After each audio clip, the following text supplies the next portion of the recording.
Hello everyone, आज के इस वीडियो में हम क्लास 12th में आने वाले मोस्ट इंपॉर्टेंट क्वेश्चंस बताएंगे जो 4 और 6 नंबर में मोस्ट इंपॉर्टेंट है और बार बार रिपीट मोड में पूछ जाते हैं।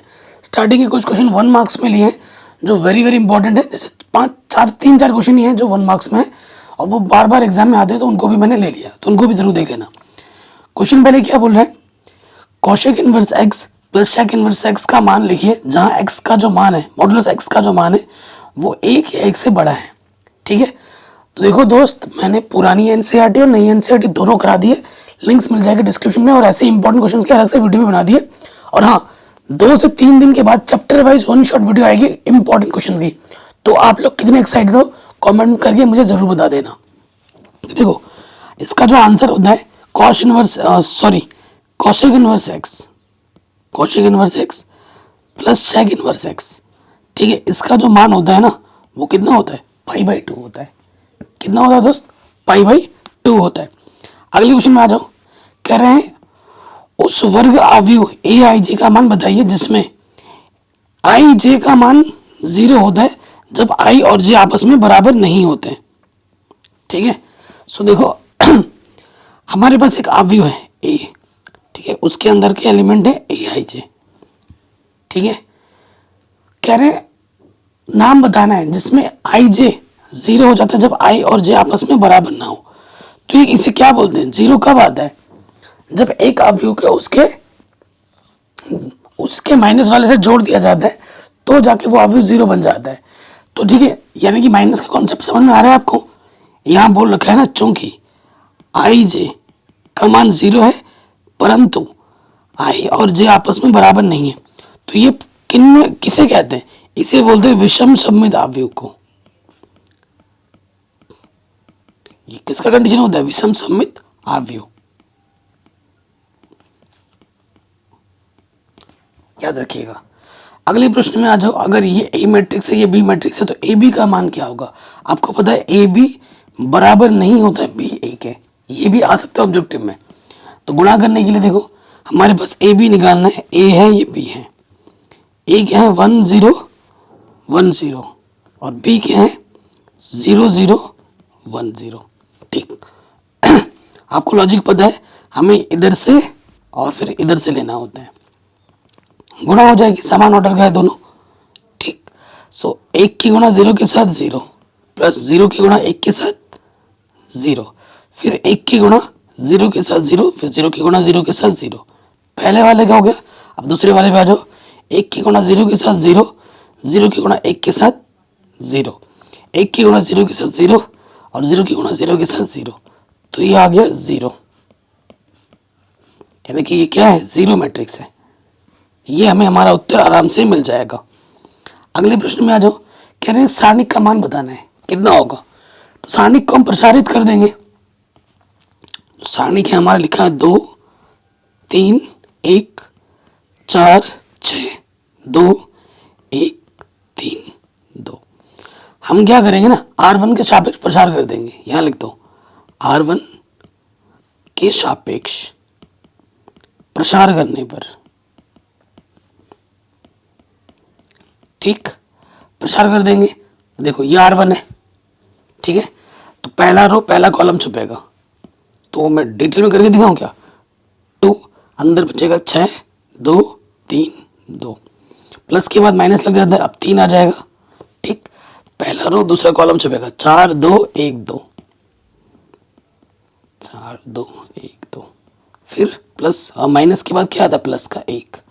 अब क्या, पहला रो तीसरा कॉलम छपेगा 4 6 1 3। ठीक, यहाँ से 2, देखो इसके गुणा इसके साथ 6 दूनी 12 माइनस इसके गुणा इसके साथ 3 दूनी 6,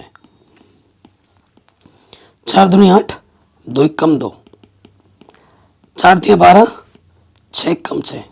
तो देखो यहाँ से आ जाएगा 12 में से 6 घटाओगे 6, यहाँ से 6 बचेगा और यहाँ से बचेगा 6, तो 6 दूनी 12 6 3 18 6 कम 6, 18 माइनस 18, तो ये आ गया 0। यानी कि ये कौन सा मैट्रिक्स है, सिंगुलर मैट्रिक्स है। जिस मैट्रिक्स का सारणिक का मान 0 आता है ना उसे हम सिंगुलर मैट्रिक्स कहते हैं। ठीक है, और इसका मान, इसका अगर मैट्रिक्स फॉर्म में बनाया जाए तो इसका ए इनवर्स नहीं निकल सकता, ठीक है ना, ये आप जानते हो। अगले क्वेश्चन में आ जाओ। ये सारे क्वेश्चन 1 मार्क्स में इंपॉर्टेंट है, समाकलन करना है। तो मान लेते हैं ये आई के बराबर है और यह 2x 1 plus x square D x. तो देखो इसको मानने से इसका अवकलज ऊपर मौजूद है, तो मान लेंगे, माना t मान लिया, 1 प्लस एक्स स्क्वायर को t मान लिया, x के सापेक्ष अवकलज करना, यहाँ x है, dt बट्टे dx, तो एक्स स्क्वायर का अवकलज क्या हो जाएगा 2x। तो ये दो देखो dt और ये जो dx बट्टे में इधर क्या आ जाएगा गुणे में, तो 2x dx की जगह मैं क्या रख सकता हूँ, dt रख सकता हूँ, रख दो यहाँ पर 2x dx की जगह पर dt और बट्टे वाले को t माना है। तो ये फॉर्मूला बन गया जिसका सूत्र होता है लॉग मॉडुलस के t, ठीक। इंटीग्रेशन खत्म, c जोड़ देंगे और यहाँ लिख दोगे जहाँ c हमारा क्या है, समाकलन नियतांक, ठीक है, जहाँ c हमारा क्या है, समाकलन नियतांक। लास्ट में t का मान रखना होता है, तो t का मान रख दो 1 plus x square plus c, ठीक है। ये हमें हमारा उत्तर बड़े आराम से मिल जाएगा। आगे बढ़ते हैं, कह रहे हैं इसका इंटीग्रेशन करना है, तो हम क्या करते हैं, इंटीग्रेशन को आई मान लेते हैं, 0 से π/4 sin 2x dx। ये तो सिंपल फॉर्मूला वाला है। साइन का इंटीग्रेशन क्या होता है, कॉस होता है, ठीक है, लेकिन माइनस में। cos 2x, x का गुणज क्या है, जो भी है वो बट्टे में आ जाता है। लिमिट क्या है हमारी 0 से π/4, तो ये माइनस के 1/2 बाहर आ जाएगा और upper limit minus lower limit लग जाएगी 2, x की जगह पे π/2 और फिर x की जगह पे क्या आ जाएगा 0, 2 से 2 कटा, तो यहाँ से बचेगा cos π और यहाँ से बचेगा cos 2 गुणा 0 0।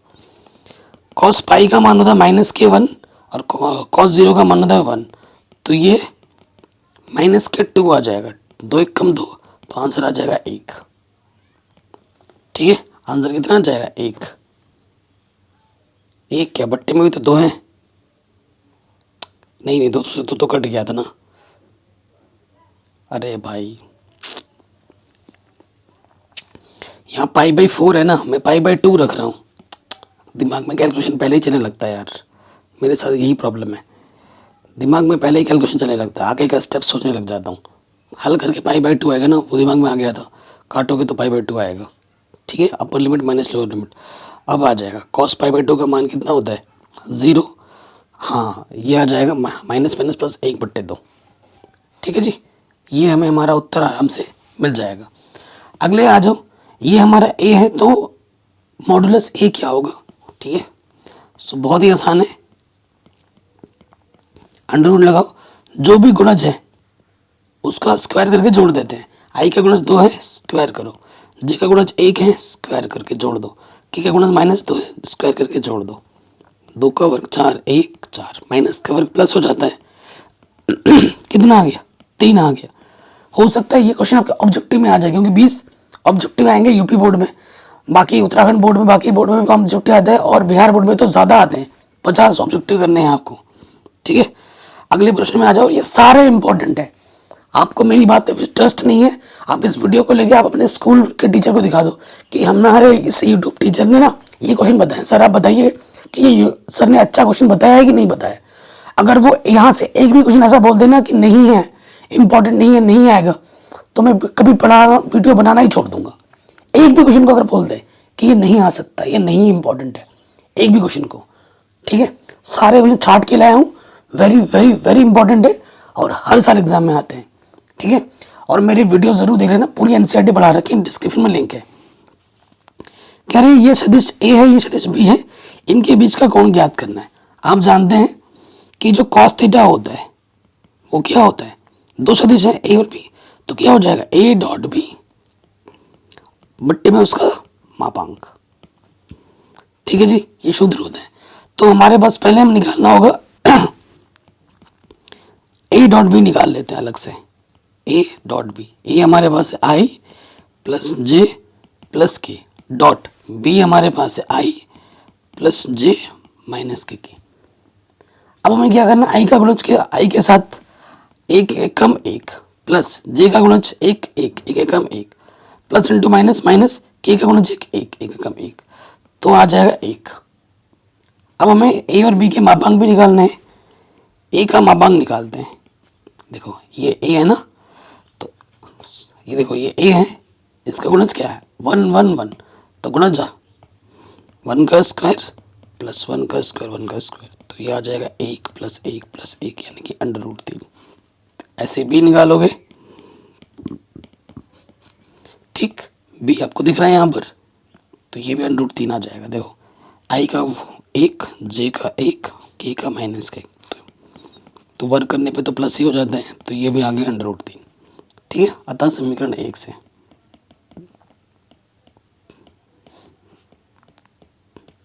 समीकरण 1 में मान रख दो इसमें, तो cos theta A dot B का मान मिला है हमें 1, इसका मान है √3, इसका मान है √3। ठीक है, तो cos थीटा बराबर आ जाएगा 1/3, तो थीटा बराबर जाएगा cos, इधर आ जाके क्या हो जाएगा cos इनवर्स 1/3, और ये हमें हमारा उत्तर बड़े आराम से मिल जाएगा। ये होगा हमारा कोण। ठीक है जी, कोई भी डाउट हो दोबारा देखें। अगले प्रश्न में आ जाते हैं।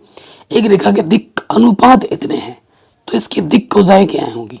तो देखो दिया क्या है, गिवन दिक् अनुपात बोले तो डायरेक्शन रेशियो हमें दे रखे हैं, हमें dr दे रखा है, डायरेक्शन रेशियो दे रखा है 2 -1 -2।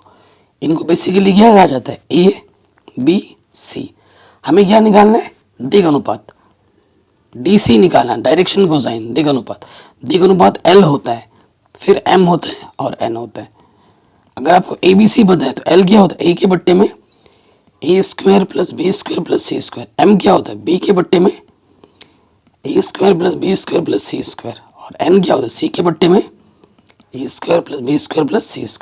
तो हम क्या करेंगे, A² + B² + C² अलग से निकाल लेंगे। ए क्या है 2, 2 का वर्ग, बी है -1 का वर्ग, और ये -2, तो ये भी आ जाएगा 4 1 4 √9, तो ये आ जाएगा 3। ठीक है, तो ये मान यहाँ रख दोगे, ये आ जाएगा 2/3, ये आ जाएगा -1/3, और ये आ जाएगा -2/3। ये हमारे आंसर आ जाएंगे दिक् अनुपात, डायरेक्शन कोसाइन। ठीक है जी, बड़े आराम से बन गया, कोई दिक्कत नहीं है। अगले प्रश्न में आ जाओ। अब ये 4 नंबर में इंपॉर्टेंट है। कह रहे हैं एक ही तल में स्थित समस्त सीधी रेखाओं के समुच्चय L में, समुच्चय दे रखा है सीधी रेखाओं का, आर जो दे रखा है ना संबंध L1 और L2 में ऐसा संबंध है कि L1 रेखा समांतर है L2 के, द्वारा परिभाषित है, सिद्ध कीजिए कि आर एक तुल्यता संबंध है। ठीक है, आर एक तुल्यता संबंध है, तो ये हमें बताना है। ठीक है, समांतर के लिए बोल रहा है। ठीक है, सो देखो हमें एग्जाम में कैसे लिखना है, तो लिखेंगे दिया है, क्या दे रखा है हमें आर, आर हमें दे रखा है। अगर हमारे पास 2 रेखा है L1 और L2, तो L1 जो रेखा है ना वो L2 के समांतर है, ये दे रखा है। तो सबसे पहले संबंध में आ जाओगे तुल्यता संबंध। अरे यार तुल्यता संबंध तो सिद्ध करना है, स्वतुल्य संबंध।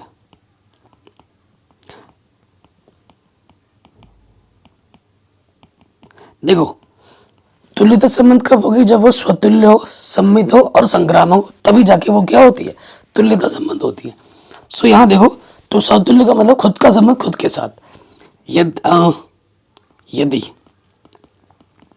L1 रेखा L1 में हम ले लेते हैं, देखो आर में ले लेंगे, तो L1 जो रेखा है एक ही रेखा, मैं आपको चित्र बना के दिखाता हूँ। ये हमारे पास एक रेखा है L1, जो खुद की रेखा होती है ना, खुद के साथ क्या होती है, समांतर होती है। ये आपका L1 रेखा है, तो ये फिर से वही L1 रेखा है, तो एक रेखा खुद का खुद के साथ समांतर में काउंट किया जाता है। ठीक है, तो ये समांतर है। और ये जो L1 है, for every L1 belongs to L, जो सेट बोला गया है ना L, जो L1 आ रहा है वो L से आ रहा है, ये मेंशन करना जरूरी है, नहीं मेंशन करोगे नंबर कटेंगे। ठीक है, नंबर 2 सम्मित पे आ जाओ।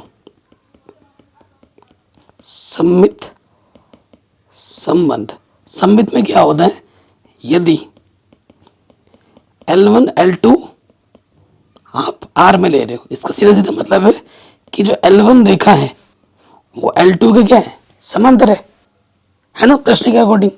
तो अगर L1 रेखा L2 के समांतर तो L2 रेखा भी L1 के समांतर है कि नहीं। तो इसका मतलब ये हुआ कि L2 रेखा भी L1 में आ जाएगा, L2 रेखा भी L1 के समांतर है। सम्मित में क्या दिखाना होता है, अगर A का संबंध B के साथ है तो B का संबंध भी A के साथ है, ठीक है। तो ये सम्मित भी हो गया। अब हमें दिखाना है संक्रामक, नंबर 3, यहां लिख लेते हैं संक्रामक। संक्रामक संबंध में क्या होता है, A का संबंध अगर B से है, B का संबंध अगर C से है, तो A का संबंध भी C के साथ होगा। तो ये हमें दिखाना है। तो मान लेते हैं यदि L1 L2 में संबंध है और यदि L2 पे खत्म हो, L2 से शुरू करना है, L2 का संबंध L3 से है। देखो अब क्या है, इसको अगर मैं चित्र बना के दिखाऊं, L1 ये रेखा है और ये L2 रेखा है, ठीक है। ये हमारी L1 रेखा है, ये L2 रेखा है। प्रश्न में बोला है कि L1 L2 के समांतर है और L2 जो रेखा है, L2 जो रेखा है वो L3 के समांतर है, ठीक है। प्रश्न में ये बोला है कि जो L2 रेखा है वो L3 के समांतर है। तो देखो ऑटोमेटिकली फिर L1 रेखा और L3 के समांतर होगा कि नहीं होगा। जैसे मैं चित्र बना रहा हूँ ऐसे तुम बना के दिखा सकते हो। इसलिए L1 रेखा L3 के क्या हो जाएगा, समांतर हो जाएगा, अर्थात L1 L3 संबंध में आ जाएगा। चूंकि यह संबंध स्वतुल्य है, सम्मित है और संक्रामक तीनों है, अर्थात दिया गया संबंध एक तुल्यता संबंध है, ठीक है, आराम से बन जाएगा। अगले प्रश्न में आ जाओ, वेरी वेरी इंपॉर्टेंट है। प्रश्न में क्या बोला जा रहा है, कह रहे सिद्ध कीजिए कि साइन इनवर्स ये वाला चीज इसके बराबर होता है और हमें ये मेंशन कर रखा है कि x का मान 1 या 1 से छोटा होगा या फिर 1/√2 या उससे बड़ा होगा, ठीक है। ये रिस्ट्रिक्शन है, इसके अंदर बाहर का कुछ लोगे, मतलब इसके बाहर का कुछ लोगे तो इस पर फंक्शन डिफाइन नहीं करेगा। सो देखो हम क्या करेंगे, लेफ्ट हैंड साइड को लेके राइट हैंड साइड हमें प्रूफ करना है, ये हमें पता चल रहा है। तो हम लिखेंगे बायां पक्ष लेने पर,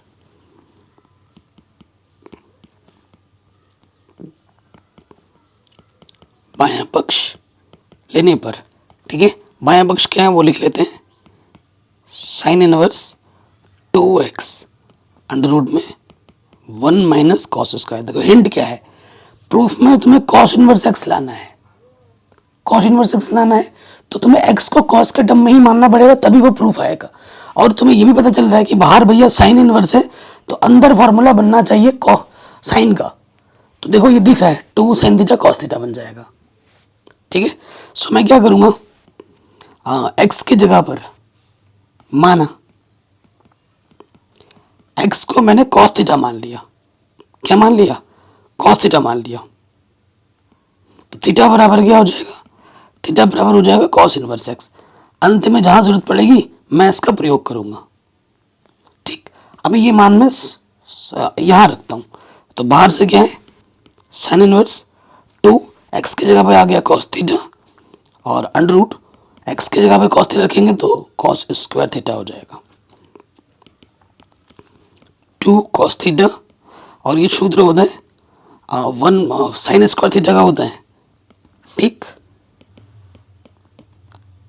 2 cos थीटा और ये बाहर आके क्या हो जाएगा साइन थीटा।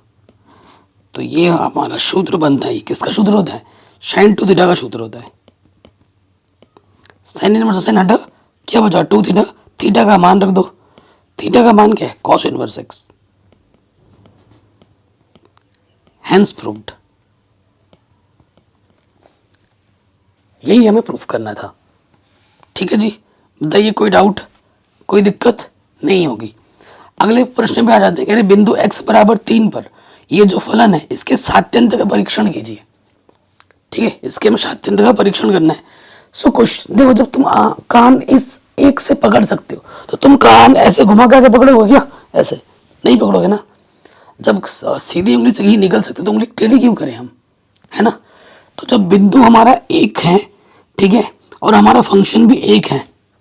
सत्यंत का परीक्षण करना है। अगर किसी स्पेसिफिक पॉइंट पर फंक्शन की वैल्यू कांस्टेंट हम दिखा देते हैं तो वो फंक्शन हमेशा सतत होता है, क्योंकि कोई भी कांस्टेंट का अगर आप ग्राफ खींचोगे तो वो किसी भी पॉइंट पे ब्रेक नहीं करता है, वो हमेशा ऊपर भी जाएगा नीचे भी जाएगा। और सतत का मतलब ये होता है कंटिन्यूअस, चलता रहे, है ना। तो देखो कैसे लिखा जाएगा, दिया है, क्या दिया है हमें, फंक्शन जो हमें दे रखा है वो दे रखा है 2x² माइनस के 5 और बिंदु x बराबर 3 पर। ठीक है, तो हम क्या करेंगे, ऐसे लिखेंगे limit x tends to 3, function x पर देखना चाहते हैं। ठीक है, क्योंकि एक ही फंक्शन है, तो limit x tends to 3, function x हमारा क्या है 2x² माइनस 5, x की जगह पर 3 रख दो। ये तो वैसे 1 नंबर का क्वेश्चन है यार। 3 3 9, सॉरी 3 गुणा 3 3 9 दूनी 18 माइनस 5, तो ये क्या है 13, यानी कि ये क्या है कांस्टेंट। कांस्टेंट को हिंदी में क्या बोलते हैं, अचर। ठीक है, अतः यह सतत होगा।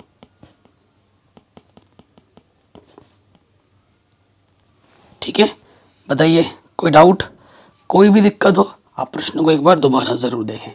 अगले वेरी इंपॉर्टेंट क्वेश्चन पे हम आ जाते हैं।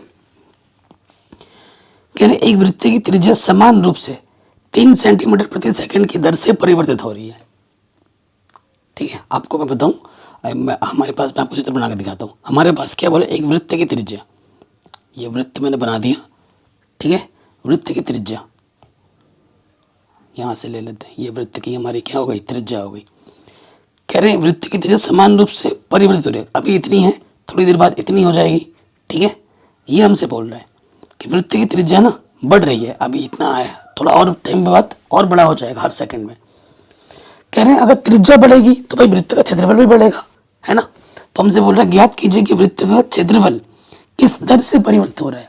क्षेत्रफल की परिवर्तन की दर निकालनी है जबकि त्रिज्या हमारा 10 सेंटीमीटर हो, उस स्थिति में। तो देखो हमें दिया क्या है, अगर वृत्त की त्रिज्या हम r मान ले, दिया क्या है, तो सबसे पहली चीज हमें दे रखी है त्रिज्या में जो परिवर्तन हो रहा है वो है 3 सेंटीमीटर प्रति सेकंड। तो परिवर्तन तो डी से, सेकंड का मतलब टाइम, तो dr/dt हमें दे रखा है, सेकंड से डी लगा के भाई टाइम के अकॉर्डिंग परिवर्तन हो रहा है। हमें वृत्त का क्षेत्रफल के परिवर्तन निकालना है, वृत्त का क्षेत्रफल a मान लेंगे, तो dA/dt किस दर से परिवर्तन हो रहा है वो हमें निकालना है, जबकि हमारा त्रिज्या कितना हो, 10 सेंटीमीटर हो। ये प्रश्न में दे रखा है। तो आप जानते हैं चूंकि जो वृत्त का क्षेत्रफल होता है वो सूत्र क्या होता है, πr²। परिवर्तन निकालना dA/dt, टी के सापेक्ष अवकलज कर दो, पाई कांस्टेंट है बाहर आ गया, r² का प्लस 2r। ठीक है, टी के सापेक्ष कर रहे हैं तो r का क्या हो जाएगा dr/dt। अब मान रख दो पाई 2, r का मान कितना है 10 और dr/dt का मान दे रखा है 3, तो ये आ जाएगा 10 3 30 दूनी 60 पाई। 60 पाई क्षेत्रफल का मात्रा होता है सेंटीमीटर स्क्वायर और समय का होता है सेकंड। ये हमें हमारा उत्तर मिल जाएगा, इतना आसान है और आएगा ही आएगा ऐसा प्रश्न, गारंटी के साथ है।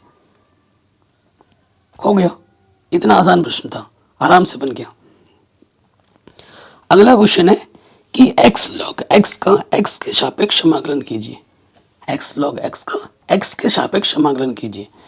तो देखो हम इंटीग्रेशन मान लेते हैं, माना इंटीग्रेशन को हमने i मान लिया, ये है x log x dx। आप एक नियम से भली भांति परिचित हैं, वो है i लेट। i का मतलब होता है इनवर्स में कुछ हो या फिर इंटीजर हो, लॉगरिथम, अलजेब्रिक, ट्रिग्नोमेट्रिक और फिर एक्सपोनेंशियल। तो लॉगरिथम सेकंड नंबर पे है तो लॉगरिथम यहाँ पर पहले और अलजेब्रिक उसके बाद है, तो इसको सेकंड मानना पड़ेगा। और आप सूत्र जानती हैं, पहला वैसे का वैसे गुणा दूसरे का समाकलन माइनस समाकलन, ब्रैकेट लग जाता है, पहले का अवकलज d/dx, पहले का अवकलज समाकलन दूसरे का, ब्रैकेट फिर पूरे का समाकलन। है ना, सूत्र याद होना चाहिए। एक्स का समाकलन, एक्स के बाद एन वाला सूत्र लग जाएगा, एक्स स्क्वायर बट्टे 2, यहाँ से लॉग एक्स का प्लस क्या होगा 1 बट्टे एक्स, इंटीग्रेशन, इसका इंटीग्रेशन करना है, एक्स स्क्वायर बट्टे 2 डी एक्स, एक एक्स कम हो जाएगा तो ये आ गया एक्स स्क्वायर लॉग एक्स बट्टे में 2, और यहाँ से बट्टे में 2 बाहर, और ये बचा एक्स डी एक्स। ठीक है, यहाँ से आ जाएगा एक्स स्क्वायर लॉग एक्स बट्टे में 2, और यहाँ से इसका इंटीग्रेशन क्या हो जाएगा एक्स स्क्वायर बट्टे में 2, इंटीग्रेशन जैसे ही खत्म हो जाए सी जोड़ दो, तो ढंग से लिख देंगे एक्स स्क्वायर लॉग एक्स बट्टे में 2, एक्स स्क्वायर 2 दूनी 4 प्लस सी। ठीक है जी, ये हमें हमारा उत्तर बड़े आराम से मिल जाएगा। ठीक, कोई दिक्कत नहीं है। अगले वाले प्रश्न में आ जाओ, इसका इंटीग्रेशन करना है। ठीक है, इसका हमें क्या करना है, इंटीग्रेशन करना है, बहुत ही आसान सा प्रश्न है। इसको देखो हम कैसे कर सकते हैं, हमारे पास क्या है, इंटीग्रेशन आई है हमारे पास 0 से π/2 साइन एक्स बट्टे में है 1 प्लस कॉस स्क्वायर एक्स, तो कॉस एक्स का होल स्क्वायर लिख सकता हूँ। अब अगर आप ध्यानपूर्वक देखें, कॉस एक्स का अवकलन साइन एक्स मौजूद है, प्लस माइनस का सोचो मत, हमें बस फंक्शन का देखना होता है। तो मान लेते हैं, माना t बराबर कॉस एक्स, यहाँ डी एक्स है तो एक्स के सामने जब प्लस करूँ, कॉस एक्स का प्लस क्या होता है माइनस के साइन एक्स, तो माइनस के डी टी माइनस के उधर लेके आए, साइन एक्स डी एक्स की जगह पर मैं क्या रख सकता हूँ, डी टी रख सकता हूँ, साइन एक्स डी एक्स की जगह पर क्या रख सकता हूँ, डी टी। अब लिमिट भी चेंज करनी पड़ेगी, तो चेंज करते हैं। जब x बराबर हमारा 0 था तो यहाँ रखेंगे, तो t बराबर क्या हो जाएगा cos 0, cos 0 का मान 1 होता है। जब x बराबर π/2 था तो cos π/2 का मान कितना होता है 0। तो ये मान हम कहाँ करेंगे, यहाँ पे सारा रखेंगे, तो 0 पे मुझे 1 मिला और इस पे मुझे मिलेगा π/2 पे 0। साइन एक्स डी एक्स की जगह पे आ जाएगा माइनस के डी टी, और कॉस को हमने क्या माना टी, तो वो टी स्क्वायर।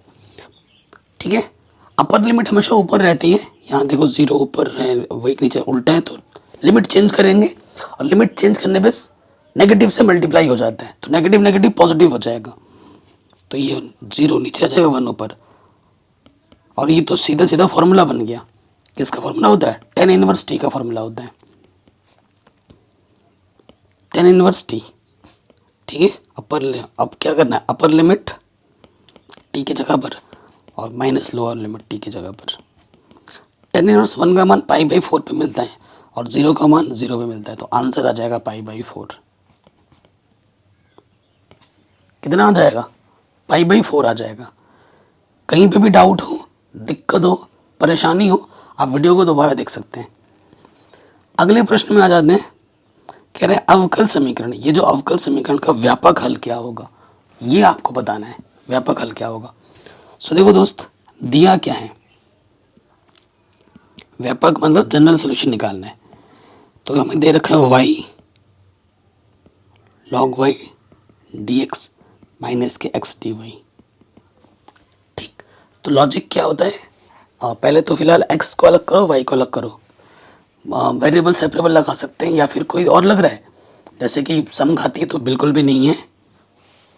ठीक है, समघाती भी कर सकते हो, तो यहाँ से देखो क्या, जो पहले वेरिएबल सेपरेबल करते हैं, y log y dx, और ये माइनस के x dy इधर के प्लस का हो गया। ठीक है, सो देखो इसको मैं लिख सकता हूँ, ये y वाला उधर चला जाएगा, x को एक तरफ लेके आएंगे, और ये हो गया dy बट्टे में y log y। ठीक है, ये हो गया, सिंपल सा क्वेश्चन है। अब हल निकालने के दोनों तरफ क्या करते हैं, समाकलन करते हैं, समाकलन करते हैं दोनों तरफ, dx अपॉन x का इंटीग्रेशन तो हो जाएगा log x, इसमें कोई दिक्कत वाली बात नहीं है, मॉडुलस में ले लो। इसमें देखो log y को मानने पे उसका अवकलन नीचे मिल रहा है, तो इसको मानना पड़ेगा, माना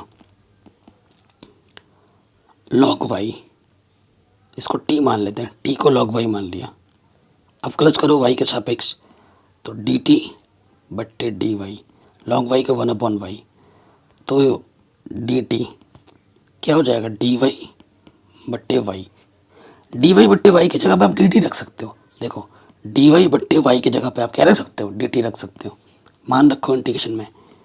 तो ये ऊपर आ जाएगा डी टी और आपने लॉग वाई को टी माना था, ठीक है। इधर क्या है, लॉग एक्स, इधर है लॉग टी हो जाएगा और सी जोड़ दो बस, ठीक है, लॉग एक्स।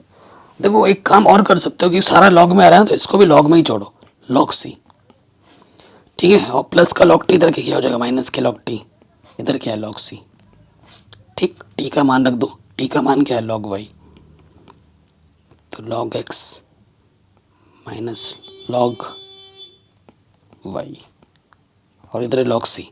ये सूत्र बन गया log M minus log N का।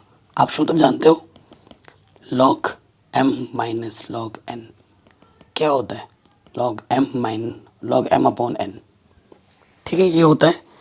अब ये मान यहाँ रख दो, आगे हल करेंगे इसके, तो ये हो जाएगा लॉग एक्स के बट्टे में और एम की जगह पर ये है लॉग वाई, इधर क्या है लॉग सी, दोनों तरफ एंटी लॉग ले लो, लॉग से लॉग हट जाएगा, एक्स के बट्टे में लॉग वाई बराबर सी, तो एक्स बराबर आ जाएगा लॉग वाई इंटू सी, ठीक है। ये हमें हमारा व्यापक हल मिल जाएगा,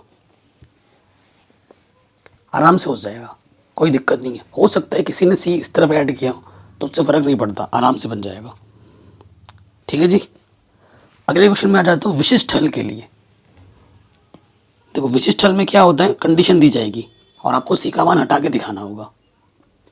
कह रहे हैं अवकल समीकरण, ये अवकल समीकरण है, दिखते ही पता लग गया कि भैया एक रैखिक अवकल समीकरण है, ठीक है। और इसका हमें विशिष्ट हल ज्ञात करना है और ये हमें दे रहा है, विशिष्ट हल को अंग्रेजी में बोलते हैं पर्टिकुलर सोल्यूशन। ये चीज़ हमें निकालनी है, ज़बरदस्त क्वेश्चन है। हमें क्या दे रखा है, हमें दे रखा है एक्स डी वाई बट्टे डी एक्स प्लस 2y, इधर एक्स स्क्वायर है, डी वाई के साथ गुणे में क्या है एक्स, दोनों तरफ भाग देना पड़ेगा, इसको सिंपल रखना होता है, ठीक है। डी वाई बट्टे डी एक्स से दोनों तरफ भाग देंगे तो ये आ जाएगा 2/x वाई और इधर एक्स एक कम हो जाएगा, ठीक है जी। ये हमारा क्या है, रैखिक अवकल समीकरण है। ये हमारा क्या है, रैखिक अवकल समीकरण, जिसे अंग्रेजी में कहते हैं लीनियर डिफरेंशियल इक्वेशन, ठीक है। अगर इसकी तुलना कर दें,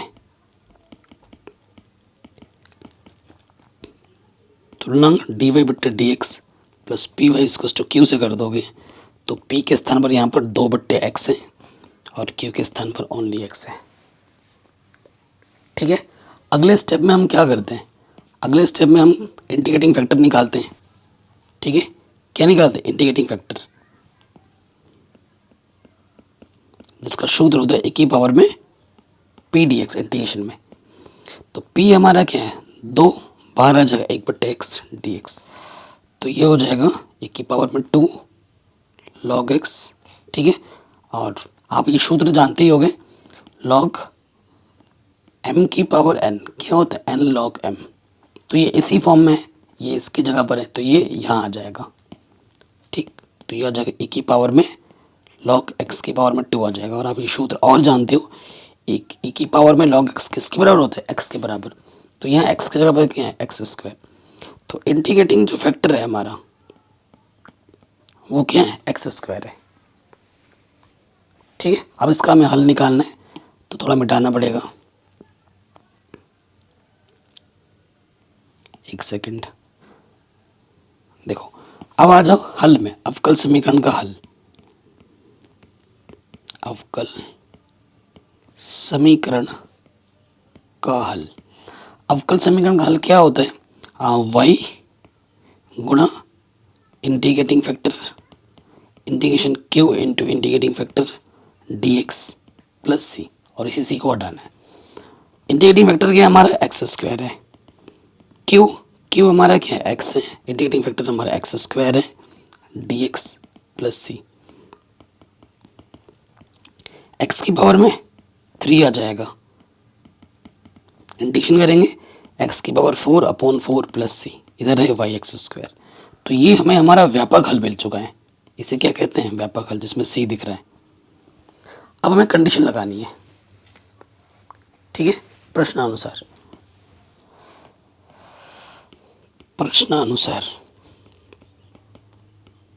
क्या दे रखा है दोस्त, y का मान 1/4, x का मान 1 तो y की जगह पर 1/4 रखो, x की जगह पर 1 रखो, तो इधर भी 1/4 और ये प्लस के इधर के 1/4 हो जाएगा। तो c का मान आ जाएगा 0। c का मान उठाकर समीकरण 1 में रख दो, आपको आपका विशिष्ट हल मिल जाएगा। y(x² = x⁴/4) ठीक है, c का मान हमने रख दिया और ये हमें हमारा उत्तर विशिष्ट हल मिल जाएगा। कोई भी डाउट हो, कोई भी दिक्कत हो, आप प्रश्न को एक बार दोबारा देखें। तो ये प्रश्न भी हमारा आराम से बन गया। अगले क्वेश्चन में आ जाते हैं। मैंने बोला है आपको कि कंडीशनल प्रोबेबिलिटी पर क्वेश्चन हर साल एग्जाम में आता है, ठीक है। वो चाहे 3 नंबर में आए, 2 नंबर में आए, 4 नंबर में आएगा ज़रूर, ठीक है। तो ये एक शानदार क्वेश्चन है, ये हर साल आता है। एक परिवार में 2 बच्चे हैं, यदि यह ज्ञात हो कि बच्चों में कम से कम एक लड़की है तो दोनों बच्चों के लड़की होने की प्रायिकता ज्ञात कीजिए। कंडीशन प्रोबेबिलिटी क्या होती है, 2 घटना हो गई, एक घटना आपकी घटित हो चुकी है और दूसरी घटना की प्रायिकता आपको निकालनी है उस घटना के आधार पर। तो देखो यहाँ पर कौन सी घटना घटित हो चुकी है, यदि यह ज्ञात हो कि बच्चों में कम से कम एक लड़की है, ये घटना घटित हो चुकी है, तो दोनों बच्चों के लड़की होने की प्रायिकता ज्ञात कीजिए उस पर। तो ये चीज़ निकालनी है, एक घटना घटित हो चुकी है, ठीक है। तो जो घटित हो चुकी है उसको बाद में मानते हैं। तो देखो हमारे पास सबसे पहले क्या है, 2 बच्चे हैं, तो मान लेंगे, माना बच्चे लड़का भी हो सकता है लड़की भी हो सकती है। तो माना लड़का को हम दिखाते हैं बॉय से और लड़की को दिखाते हैं जी से, ठीक है।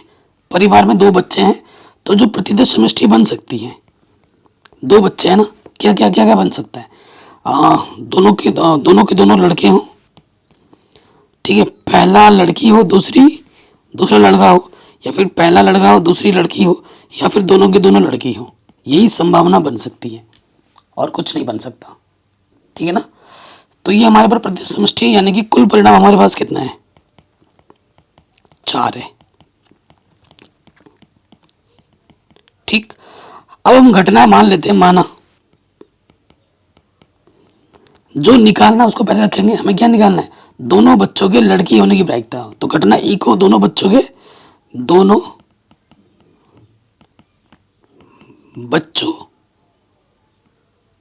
की लड़की होना, दोनों बच्चे की लड़की होना, जी, ठीक है। नहीं, अगर इसकी प्रायिकता निकालने लगे हाथ, इसकी प्रायिकता भी निकालो। संभव परिणाम 1 है, कुल परिणाम 4 है, ठीक है। एफ क्या है, और एफ हमसे बोला है जो घटना ऑलरेडी घटित हो चुकी है, यदि यह ज्ञात होगी बच्चों में कम से कम एक लड़की है, कम से कम एक लड़की, दोनों भी लड़की हो सकती है, कम से कम एक लड़की, यहाँ जी और यहाँ जी, ये ले लो। तो ये आ जाएगा बी जी और जी मतलब गर्ल। तो इसकी अभी ज़रूरत नहीं पड़ेगी। हमें निकालना क्या है, हमें निकालना प्रश्नानुसार हमें निकालना है प्रायिकता ई की, जो कि एफ पर आधारित है, ये निकालना। और इसका सूत्र क्या होता है, पी ई इंटरसेक्शन एफ बट्टे में एफ, ठीक है। तो एफ की प्रायिकता अगर निकालोगे, संभव परिणाम कितना है, 1 2 3 और कुल परिणाम कितना है, 4। अब हमें ई और एफ का इंटरसेक्शन निकालना होगा, ई इंटरसेक्शन एफ। तो ई में और एफ में क्या ओपोजिट है, सिर्फ जी, इसकी प्रायिकता निकालनी पड़ेगी। संभव परिणाम 1, कुल परिणाम 4। अब ये मान यहाँ रख दो, संभव परिणाम 1 ये इसकी प्रायिकता है और ये इसकी प्रायिकता है, 4 से 4 का आंसर आ जाएगा 1/3। इतना आसान प्रश्न और हर साल आता है, जो भी क्वेश्चन करा रहा हूँ ना, हर साल आने वाले प्रश्न है, ठीक है दोस्त। ये हमारा क्वेश्चन आराम से बन गया। अगला जो क्वेश्चन है, सिद्ध कीजिए कि किसी वृत्त के अंतर्गत महत्तम क्षेत्र वाला आयतन एक वर्ग होता है। यहाँ से एक क्वेश्चन आपके 6 या फिर 8 नंबर में आएगा गारंटी के साथ, ठीक है। सो आपको मैं रिकमेंड, अगर आप पुरानी एनसीईआरटी से पढ़ रहे हो तो प्रश्नावली 6.5 और नई एनसीईआरटी में यही प्रश्नावली 6.3 हो गई है। दोनों मैंने करा रखे हैं, लिंक्स मिलेगी डिस्क्रिप्शन में। ये वाला भी हो जाएगा। कुछ क्वेश्चन साइन इनवर्स में होंगे, एक होगा 8/27 करके ऐसा कुछ क्वेश्चन होगा, पाई आर स्क्वायर एच करके कुछ होगा।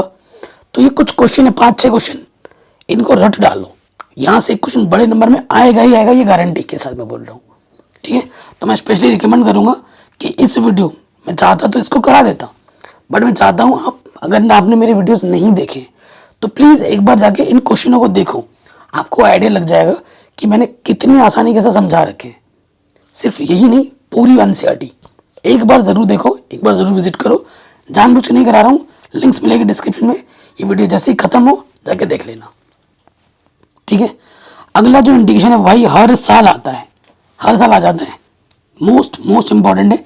मैंने भी जिस साल दिया था ना, मुझे पहले से ही पता था कि बोर्ड एग्जाम में ये क्वेश्चन आएगा, और आया था। और मैं बता रहा हूँ ये बार बार एग्जाम में आता है। तो इंडिकेशन को मैं क्या मान लूँगा, आई। इस इंडिकेशन को मैंने क्या मान लिया, आई। ये 0 से π/4 log 1 + tan x dx, इसको मैंने समीकरण 1 मान लिया। ठीक है, इसका बड़ा फायदा होगा। अब हमें क्या करना है, जब भी हमें 0 से a के फॉर्म में दिखता है, हमें प्रॉपर्टी P4 का यूज़ करना होता है। तो हम लगा देंगे यूजिंग प्रॉपर्टी P4। ठीक है, क्या होता है, a - x करना होता है, इधर i है, log 10 की जगह x की जगह क्या करना होगा, x की जगह पर a - x, तो π/4 - x। अब इसमें सूत्र लगेगा 10a - b का। ठीक है, 10a - b का सूत्र क्या होता है, देखो आपको पता होगा। 10a - b क्या होता है, 10a - 10b 1 + 10a 10b, यही तो सूत्र होता है। लगा दो भाई, 0 से π/4 log 2, तो यहाँ लग जाएगा 10 π/4 माइनस का 10x बट्टे में 1 + 10 π/4 इंटू 10x। ठीक है जी, 0 से π/4 log, देखो 10 π/4 का मान 1 होता है, तो यहाँ से आ जाएगा 1 - 10x, नीचे से आ जाएगा 1 + 10x। ठीक है, इसके बट्टे में कुछ नहीं, तो एक लो लॉसअप ले लेंगे। अब हम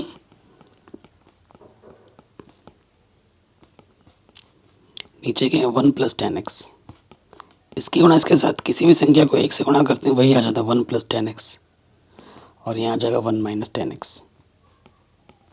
10x से 10x कटा। ठीक है, थोड़ा मिटाना पड़ेगा।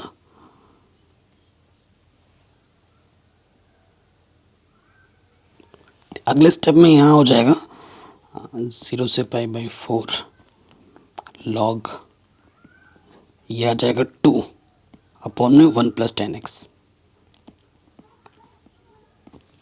ठीक, आपको एक सूत्र पता होगा, क्या सूत्र होता है, log m/n क्या होता है, log m - log n, यही होता है ना। सो देखो ये क्या है, log m/n के रूप में यहाँ लगा देंगे, और अलग अलग इंटीग्रेशन भी ले लेंगे साथ ही साथ। 0 से π/4 ये हो जाएगा log 2 dx माइनस 0 से π/4 log 1 + 10x।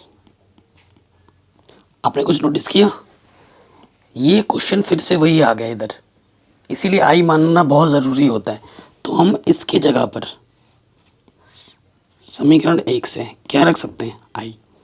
तो ये है माइनस के आई, माइनस का आई, इधर आई चला आ रहा है, माइनस का इधर आके क्या हो जाएगा, प्लस का आई, तो ये हो जाएगा 2i, और यह हमारा log 2 बाहर आ जाएगा, और ये आ गया 0 से π/4 dx। देखो क्वेश्चन कितना इजी था, है कि नहीं, कितना इजी है।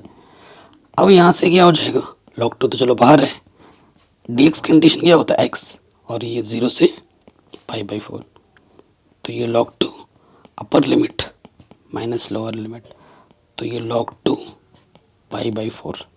ठीक, 2 गुणे में इधर के क्या हो जाएगा, बट्टे में, तो ये आ जाएगा log 2 π/8 गुणे में। इस 2 से ये 8 मत काट देना, ये log के साथ में है, वो आंसर आ जाएगा पाई/8 इंटू log 2। हर साल एग्जाम में आता था, ठीक है, अभी भी मोस्ट इंपॉर्टेंट, इस साल भी आएगा। अगला क्वेश्चन हर साल एग्जाम में आता है, वही है आपकी आंखों के सामने, ठीक है, हर साल आता है।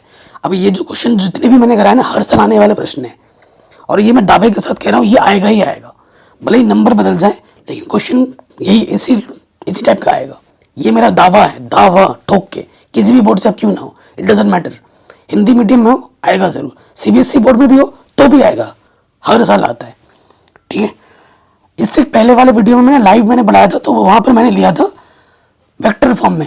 अब की बार मैंने जो क्वेश्चन लिया है वो लिया है मैंने कार्टेशियन फॉर्म में, ठीक है। तो कार्टेशियन फॉर्म में कह रहे हैं दो रेखाओं के बीच की न्यूनतम दूरी निकालनी, क्योंकि मेरे पास जगह कम है, ठीक है, तो उस हिसाब से मैं आपको बता रहा हूँ।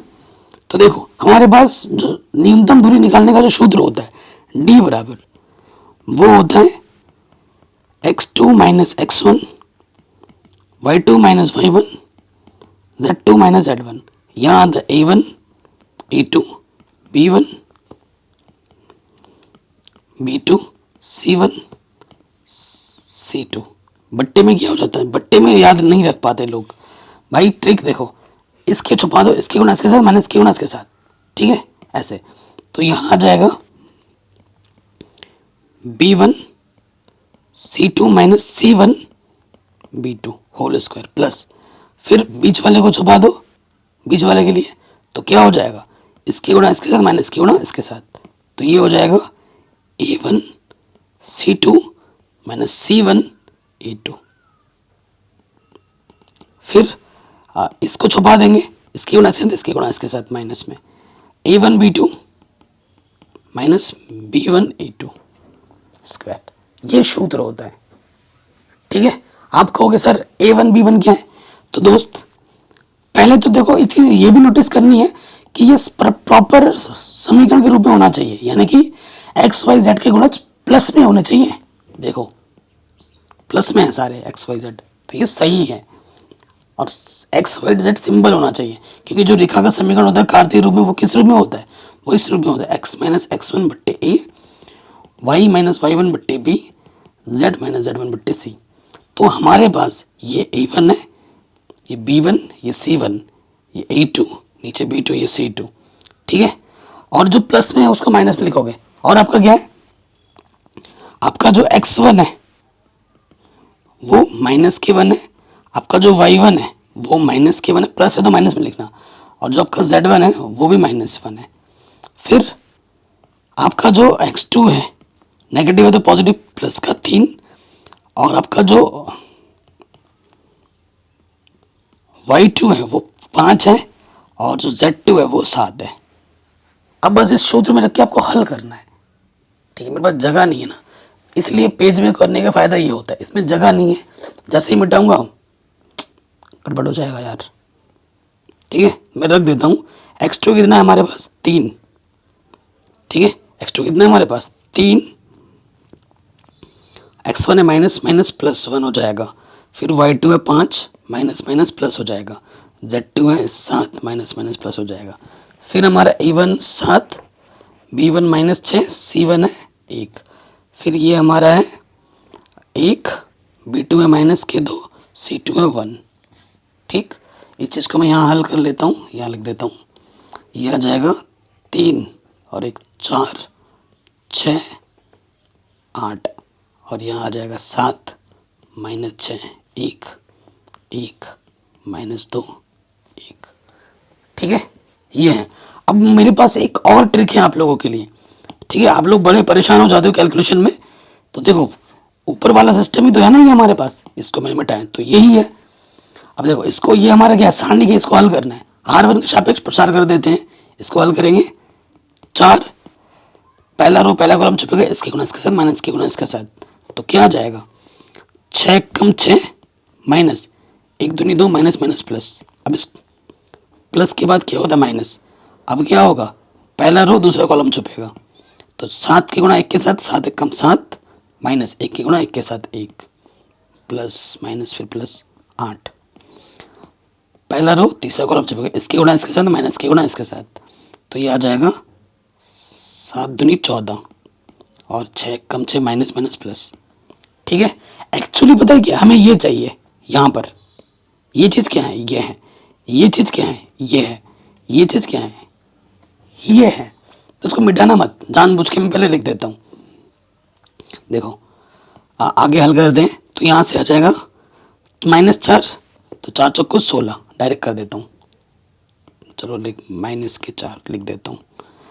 और ये आ जाएगा 7 में से घटाएंगे 6, 8, 14 में से 6 घटा हो गया, -8 आ जाएगा।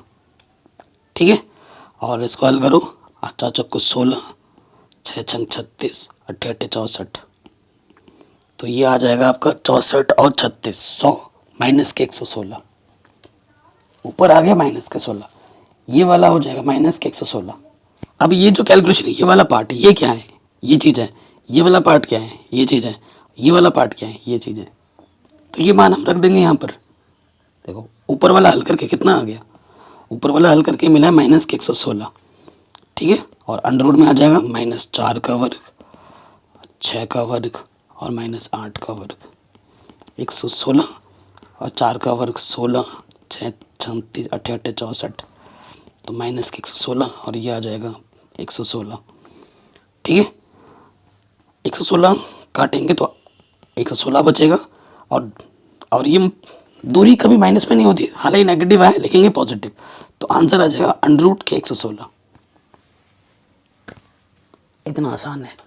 अगला क्वेश्चन बताऊंगा, बहुत ही शानदार, जानदार, इंपॉर्टेंट है, हर साल एग्जाम में आता है, वो है बेज प्रमेय पर आधारित प्रश्न। बेज प्रमेय पर आधारित प्रश्न आपको देखने को जरूर मिलेगा, ये मेरी गारंटी है, आएगा ही आएगा, 100% आएगा ही आएगा। ठीक है, सो देखो हमारे पास क्वेश्चन क्या बोल रहे हैं, एक थैले में 4 लाल 4 काली गेंदें हैं, एक अन्य थैले में 2 लाल और 6 काली गेंदें। हमारे पास 2 थैले हैं, मैं आपको बना के भी दिखाता हूँ। ये थैला नंबर 1 है और ये थैला नंबर 2 है। ठीक है, इस थैले में, पहले वाले थैले में 4 लाल गेंदें हैं, 1 2 3 4 लाल गेंदें, और फिर 4 काली गेंदें हैं, 1 2 3 4। दूसरे वाले में 2 लाल गेंदें हैं, 1 2, और 6 काली गेंदें हैं, 1 2 3 4 5 6। ठीक है, ये चीज़ है। तो मैं क्या बोलता हूँ, ये जो थैला नंबर 1 है इसको मैं E1 घटना बोलता हूँ, और ये जो थैला नंबर 2 को मैं ना E2 घटना बोलता हूँ। ठीक है, तो हमारे पास इस लाल गेंद थैले नंबर 1 में 4 है और थैले नंबर 2 में 2 है। काली गेंद हमारे पास 4 है थैले नंबर 1 में और थैले नंबर 2 में 6 है। ठीक है, फिर हमसे क्या बोल रहे हैं, किसी एक थैले में से यादृच्छिक एक गेंद निकाली नहीं है। 2 थैले में से कोई एक थैला अगर हमें चुनना है, ठीक है, कोई एक थैला अगर हमें चुनना है, अगर हमें थैला E1 चुनना है, P1 क्या होगा, E1 थैला चुनने की क्या होगी, हमारे पास 2 थैले हैं, तो संभव परिणाम 1, कुल परिणाम तो 2 हमारे पास थैले हैं। अगर मुझे E2 की प्रायिकता निकालनी, अगर दूसरा थैला चुनने की प्रायिकता क्या होगी, संभव परिणाम 1, कुल परिणाम 2। ठीक है, कोई दिक्कत, कोई परेशानी नहीं होगी। फिर हमसे क्या बोल रहा है, किसी थैले में से यादृच्छिक एक गेंद निकाली जाती है जो कि लाल है, जो कि क्या है, लाल है। ठीक, प्रायिकता ज्ञात कीजिए कि यह गेंद पहले थैले में से निकाली गई है। लाल गेंद हो और पहले थैले में से निकाली गई है, ये प्रायिकता में निकालनी है। ठीक है, ये प्रायिकता में निकालनी है। तो देखो हम मान लेते हैं, माना ये जो घटना है वो लाल गेंद निकालने की प्रायिकता, लाल गेंद आने की घटना, लाल गेंद आने की घटना को मैंने ई बोल दिया। अब लाल गेंद पहले वाले थैले से निकाली जाती है, इसकी क्या प्रायिकता होगी, ये हमें प्रश्न में निकालना है। हमें प्रश्नानुसार क्या निकालना है, प्रश्नानुसार जो हमें निकालना है कि गेंद हमारी लाल हो, लाल को मैंने ई बोला है, और वो पहले थैले से निकाली जाए, ये चीज हमें निकालनी है। समझ गए प्रश्न में।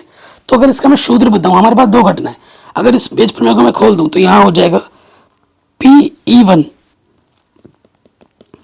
गुणे में P(E1) बट्टे E, P(E1) हो जाएगा और Pe बट्टे E1। लाल गेंद आने की प्रायिकता,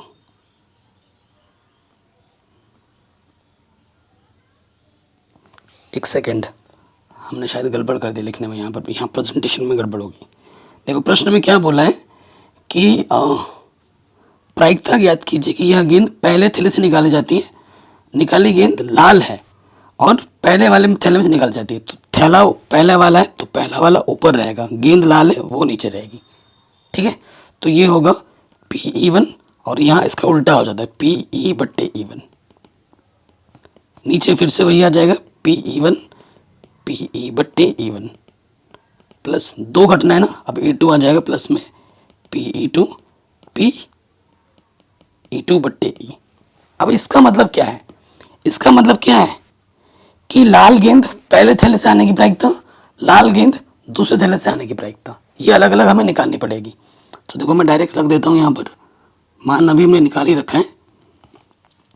PE1 कितना है हमारे पास 1/2 और PE/E1। ठीक है, PE/E1 कितना हो जाएगा, यहाँ से देखो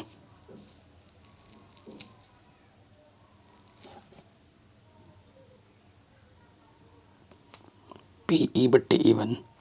ठीक, सो देखो आप जो हमारे पहले बैग में लाल गेंद कितनी है 4 है, तो संभव परिणाम 4 और कुल परिणाम कितने हैं 4 और 4 8 बट्टे में 8।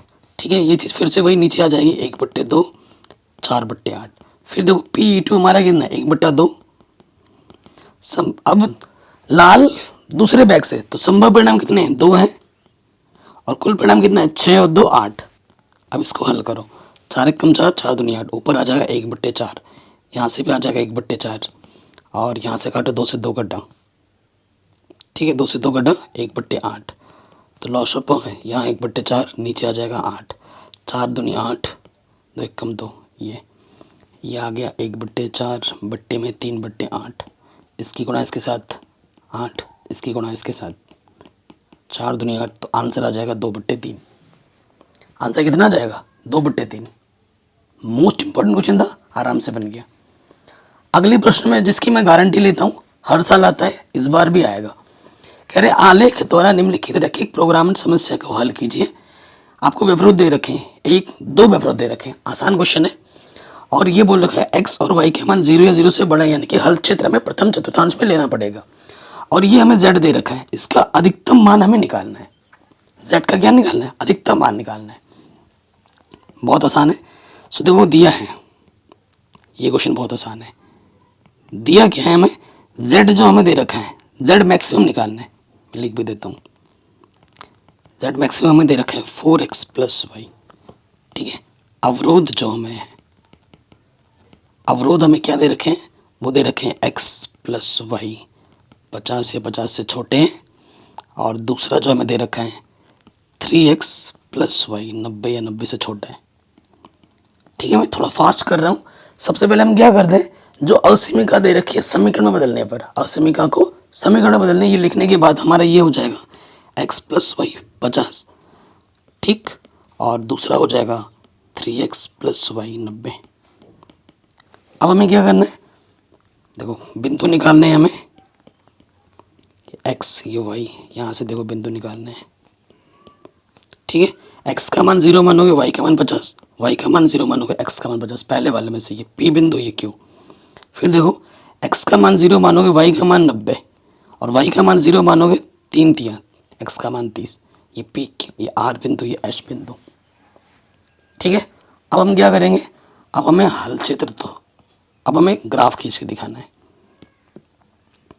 ठीक, सो ज़्यादा से ज़्यादा बड़ा बिंदु कितना 90 है, x में 90 है, तो 10 20 30 40 50 60 70 80 90। देखो ये ग्राफ में करोगे तभी फ़ायदा है, मेरे पास ग्राफ नहीं है, मैं तो बस समझा रहा हूँ आपको। और आपने 12.1 करके जाना है, वहाँ से क्वेश्चन ज़रूर आएगा। ठीक है, ग्राफ में बनाना है इनको। सो पहला वाला बिंदु हमारा क्या है 0,50, x पे 0 y पे 50। पहला वाला बिंदु यहाँ है हमारा P, और अगला वाला बिंदु है 0,50, ये दूसरा बिंदु Q है हमारा, ये है। इन दोनों बिंदुओं को मिलाते हुए रेखा खींच दो, तो रेखा खींच देंगे। ठीक है, ये पहला समीकरण है। हो सके तो समीकरण का नाम भी लिख दो। ठीक, समीकरण हल क्षेत्र भी देख लेते हैं लगे हाथ ना। हल क्षेत्र नंबर 2, अगला काम हमें क्या करना होता है, हल क्षेत्र। हल क्षेत्र के लिए कोई एक बिंदु ले लिया। हल क्षेत्र के लिए हमने बिंदु ले लिया केंद्र पर। केंद्र मतलब 0,0 पर। x के जगह पे 0 और y के जगह पे 0 यहाँ पर रखना है। रखो तो x के जगह पे 0, y के जगह पे 0। 0 से बड़ा होता है 50, संतुष्ट कर रहा है, तो हल क्षेत्र उस बिंदु की तरफ आएगा, केंद्र की तरफ आएगा, इधर आएगा हल क्षेत्र। ठीक, अगले वाले में आ जाओगे, दूसरा वाला जो अगला बिंदु है वो है 0,90। एक्स पे 0, वाई पे 90। ये हमारा अगला बिंदु है। इस बिंदु का नाम क्या है, आर।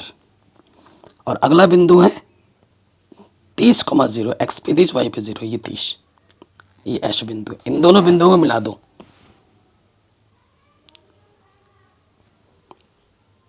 ठीक है, इन दोनों बिंदुओं को मिलाती हुई रेखा खींच देंगे।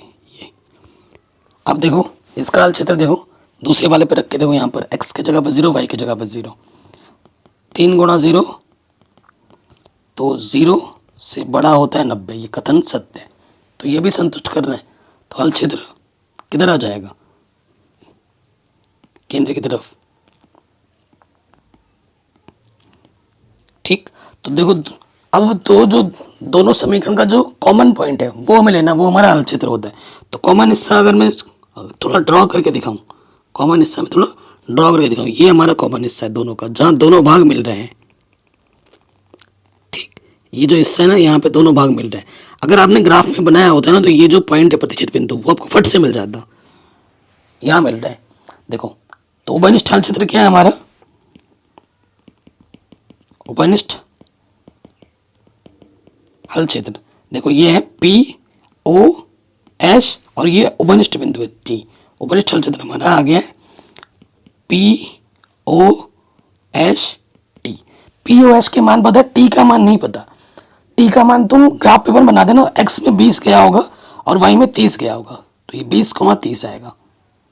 ग्राफ पेपर में देख लो। अगर तुम कभी कभी होता है ग्राफ में भी पता नहीं पर चल पाता है, तो क्या है भाई, ये क्या है, ये वाली जो रेखा है और ये वाली जो रेखा है, इसका प्रतिच्छेदित कट पॉइंट ही है ना। तो समीकरण 1 को और 2 को हल करोगे तो आपको प्रतिच्छेद बिंदु मिल जाएगा। समीकरण ये जो 1 है ना, इसको और इसको विलोपन विधि से हल करना, आपको आपका x का मान और y का मान मिल जाएगा, जो कि ये आएगा। ठीक है, जो कि ये आएगा। अब ये बिंदु मैं रख के दिखाता हूं।